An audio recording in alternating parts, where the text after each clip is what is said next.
नमस्कार दोस्तों, जय जोहार। मैं कौशल तिवारी और बिहनिया संध्या में आपका स्वागत है। हेमंत सोरेन को ईडी ने गिरफ्तार क्यों किया? आम आदमी पार्टी के नेता संजय सिंह को राज्यसभा की सदस्यता से शपथ लेने के लिए क्यों रोका गया? छत्तीसगढ़ के आदिवासी नेता और पूर्व मंत्री अमरजीत भगत के यहाँ आईटी ने डेरा क्यों डाला? हसदेव में अंधाधुंध कटाई क्यों हो रही है और लद्दाख में लोग सड़कों पर क्यों उतर आए हैं? क्या इन सभी वजहों के पीछे गौतम अडानी है? पहले ही मित्र प्रेम की वजह से विवादों में रहे देश के प्रधानमंत्री नरेंद्र मोदी की दिक्कत क्या आने वाले दिनों में और बढ़ जाएगी? क्योंकि जिस तरीके से अपने कारपोरेट मित्रों को देश के संसाधनों को सौंपने के आरोप नरेंद्र मोदी पर लगा है, उससे निपटने के लिए सत्ता ने जो खेल खेला है, क्या वह अब लोगों के सामने खुलकर आ गया है? कांग्रेस नेता राहुल गांधी लगातार अडानी और मोदी के संबंधों पर प्रहार कर रहे हैं, लेकिन सत्ता सब कुछ अपने अनुकूल कर लेना चाहती है। चाहे महुआ मोइत्रा की संसद सदस्यता समाप्त करने का मामला हो या फिर आप इस तरह के किसी भी मामले को देख लीजिए। कहा जा रहा है कि जिन जिन लोगों ने अडानी के खिलाफ आवाज बुलंद की है, उन उन लोगों को जेल की सलाखों के पीछे जाना पड़ा है या उन्हें प्रताड़ित किया गया है। तब सवाल हेमंत सोरेन की गिरफ्तारी का नहीं है, बल्कि सवाल तो हेमंत सोरेन के उस बात का है जो खुलेआम कल विधानसभा में उन्होंने कहा कि मोदी सत्ता चाहती है कि आदिवासी जंगल में ही चले जाए। वे उनके शान और शौकत को नहीं देख पाती और उन्हें अछूत समझती है। हेमंत सोरेन ने खुलकर कहा कि वे डरने वाले नहीं हैं और ना ही रोने वाले हैं।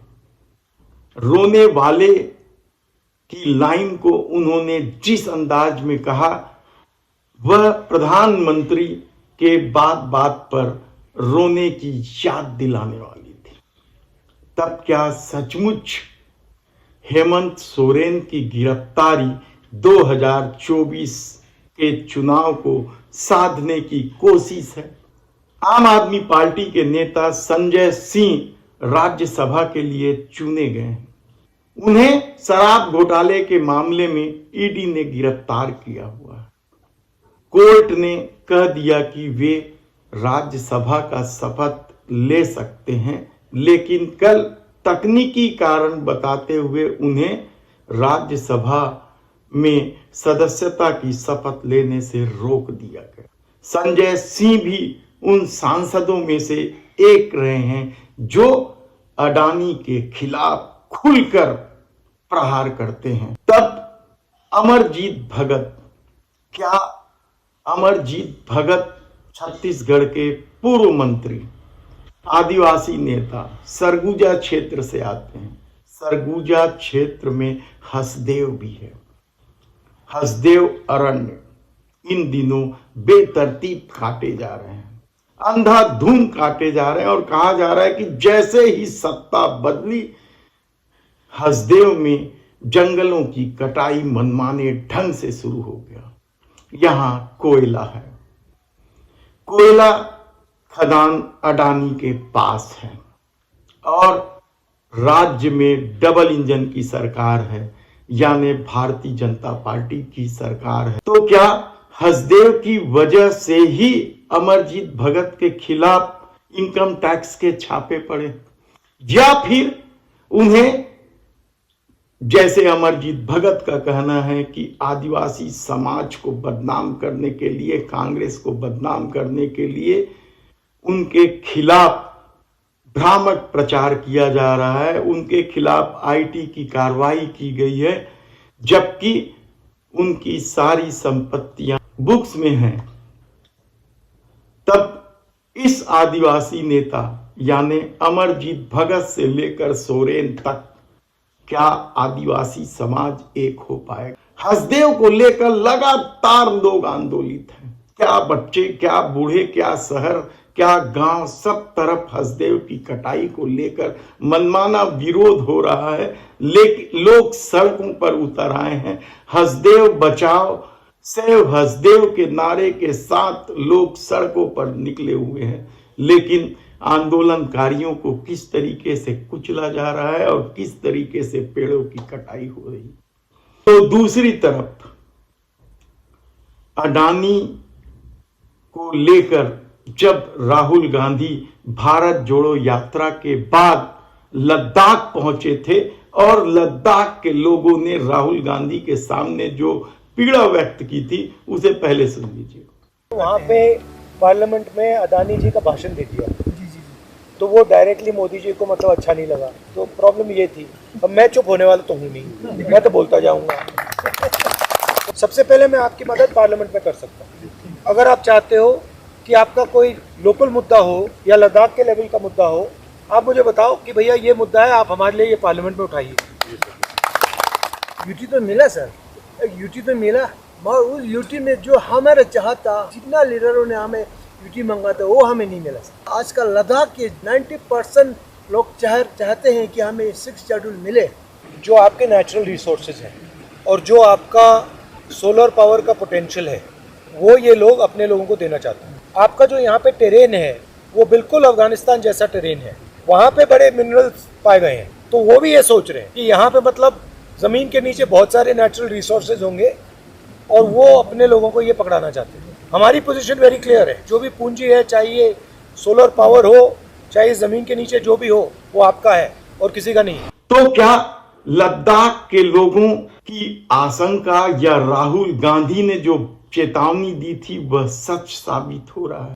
कश्मीर से धारा 370 क्या सिर्फ इसलिए हटाई गई थी या लद्दाख को केंद्र शासित प्रदेश इसलिए घोषित किया गया था ताकि वहां के संसाधनों की लूट की जा सके, वहां के संसाधनों को अपने कारपोरेट मित्रों के हवाले किया जा सके? भारतीय जनता पार्टी के अध्यक्ष इस्तीफा दे चुके हैं सरकार के इस रवैये की वजह से, लेकिन मीडिया इस खबर को खा गई। किस तरीके से लद्दाख के लोग लड़ाई लड़ रहे हैं, क्या हुजूम निकल पड़ा है। हाल के महीनों में हमें ये पता चला कि ऐसा भी नहीं है। केंद्र सरकार में केंद्र के नेता, मंत्री, गृह मंत्री सब लद्दाख के हितैषी हैं, भला चाहते हैं, देना चाहते हैं। हमें फिर ये पर्दा जो हमारे बीच में केंद्र के साथ आ गया था, वो पर्दा फाश होते हुए नजर आया और पता ये चलने लगा कि कुछ औद्योगिक गुट, इंडस्ट्रियल लॉबीज जैसे माइनिंग, खनन, जिनको लद्दाख के ये वादियों में, पहाड़ों में, पर्वतों में पैसा दिखता है, जो कल की नहीं सोचते, आज की लूट मचाने में लगे हैं। हिमाचल में, उत्तरांचल में, पूरे हिमालय में, जिसका खामियाजा यहाँ के लोग हिमालय में भुगत रहे हैं। आप देख रहे हैं हिमाचल प्रदेश में क्या हो रहा है। ये अंधाधुंध विकास के नाम पर जो उद्योग का तांता लगा हुआ है, यही आप उत्तराखंड में देख रहे हैं। अब लद्दाख के दरवाजे पे दस्तक देने जैसे ही यूटी घोषणा हुई तो ऐसे घरानों ने, ऐसे गुटों ने, लॉबीज ने यहाँ अपना सर्वेक्षण करना शुरू किया और हमारे जो नेता हमारी आवाज़ को ले जाने के लिए चुने गए थे लद्दाख से, वो हमसे ज़्यादा उनके असर में आए और उनके साथ मिलकर वो लद्दाख को बेचने लगे, खरीद फरोख्त करने लगे। और वो आप तक ये संदेश देने लगे कि ये संरक्षण यहाँ किसी को नहीं चाहिए, ये संरक्षण, ये 6 शेड्यूल, ये 2-4 लोगों की, कुछ पॉलिटिकल पार्टीज, कुछ ऑपोजिशन की मांग है, इस पे आप ध्यान नहीं दीजिएगा, ये रखिएगा। क्योंकि उन्हें पता था कि अगर लद्दाख पर 6 शेड्यूल आ जाए तो फिर ये उद्योग मनमानी नहीं कर पाएंगे, खिलवाड़ नहीं कर पाएंगे, तोड़ मरोड़ जो पर्वतों का हुआ है हर जगह, वो सब यहाँ नहीं हो पाएगा, लद्दाख बचा रहेगा। और वो ये नहीं चाहते थे, तो ये गलत संकेत देने लगे। तो जब उन्होंने ये कहा कि ये कुछ ही लोगों की मांग है, तब लद्दाख के लोगों ने आपको जवाब संदेश देने के लिए, अपने पैरों से वोट देने के लिए आज यहां पर हजारों, दसियों हजारों में लोग जमा होकर इस ठंड में ये जताने के लिए आए हैं कि हम सब इस मांग के साथ हैं। आप इस बहकावे में ना आए जो कुछ मतलबी लोग, वेस्टेड इंटरेस्ट आप तक पहुंचा रहे हैं। हमें उम्मीद है कि आप इनकी आवाज सुनेंगे। 6 शेड्यूल, 6 शेड्यूल, 6 शेड्यूल, भारत माता की। लेकिन सत्ता को कोई परवाह नहीं है, क्योंकि लद्दाख का असर उत्तर भारत में नहीं पड़ने वाला है। उत्तर भारत में तो राम का लहर है। धर्म की पट्टी बांधकर जिस तरीके से अपने करतूतों को अंजाम देने की कोशिश में लगी है मोदी सत्ता, और किस तरीके से अपने कारपोरेट मित्रों को फायदा पहुंचाने के लिए देश के संसाधनों, देश की संपत्तियों को कौड़ी के मोल बेचे जाने का आरोप क्या मोदी सरकार पर जो लग रहे हैं वह सही है? सवाल कई सारे हैं, लेकिन अडानी के खिलाफ बढ़ता आक्रोश का असर क्या लोकसभा चुनाव में पड़ेगा, या धर्म की पट्टी बांधे लोग सत्ता की करतूतों को नजरअंदाज करते रहेंगे?